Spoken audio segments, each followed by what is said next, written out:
Welcome back to the show. This is KDS Reviews. This is a review of Alien and Aliens. One of my subscribers wanted me to go back and watch it. I went back and watched it, and it's quite different than how I remembered it being.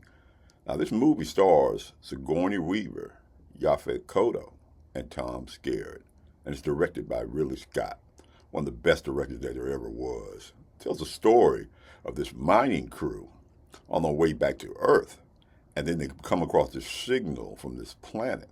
And they go down here and investigate it, and they get themselves into a world of hurt, actually, unknowingly bringing back the alien. You know, this movie, the set design of this movie is unbelievable. I've never seen anything that looked anything like this at all. You know, this movie is like a haunted house in space because it's really tight corners, it's really claustrophobic as far as the movie is. Is that the alien or is that part of the ship? You never feel like you got any elbow room here.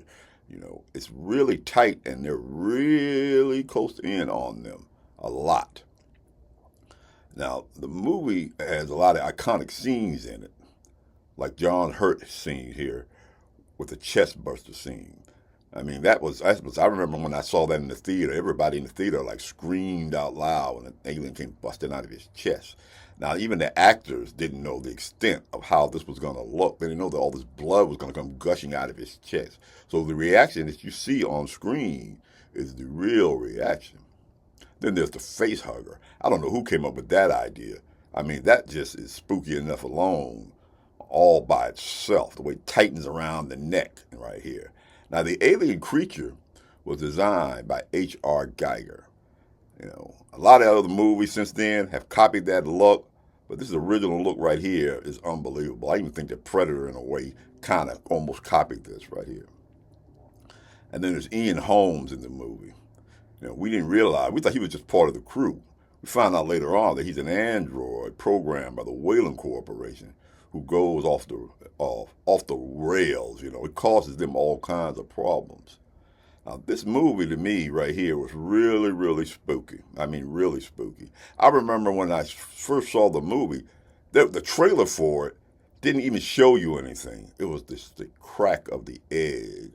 And then it said, in space, no one can hear you scream. That intrigued me. Now, see, trailers were different back then. That grabbed me. I knew right then I didn't want to really see this movie. Now, this movie made quite a bit of money back in 1979. It spawned a sequel, even though the sequel didn't come out until 1986. And that's James Cameron's Aliens. You know, directed by James Cameron, you know, before he fell in love with himself. The difference between this movie and the first movie is that this movie is more action-packed. You know, Space Marines come in, you know, they're going to clean up. They're going to take no names until they get run into the alien and they get their butts handed to them. Bill Paxton also co-stars in this movie. He's absolutely bonkers and crazy in this movie. All his overacting, you know, and all his iconic lines in here. Bill Paxton also was in another one of James Cameron's movies. That's Terminator. I bet you didn't know that. And Michael Biehn is also in this movie. He almost steals the movie from Sigourney Weaver. He does a really good job. And then there's Paul Reiser as this swarmy little character who knew exactly what was going on. He knew that the Weyland Corporation was trying to bring back some of these samples for their bio-warrior, you know, division, and which I've never understood in the first place. And then seeing what aliens have done to people, why in the world they think they could, you know, tame this creature? That's also been one of the funny parts about this whole series. Now, Sigourney Weaver does a really good job in this movie. I mean, really good job. You have to remember, this is 1979, 1986 when these movies came out. You know, you got this girl boss thing going on right now. Well, that's not what's going on in Alien or Aliens. She's on equal level with these characters. They didn't dumb the men down to make her look good. She was just written well. And that's the difference between then and now. It's not women characters that people don't like. It's badly written women characters that people don't like. And she takes no names in this movie, especially Aliens. She takes over, and she is really good in this movie right here. And Alien spawned several sequels.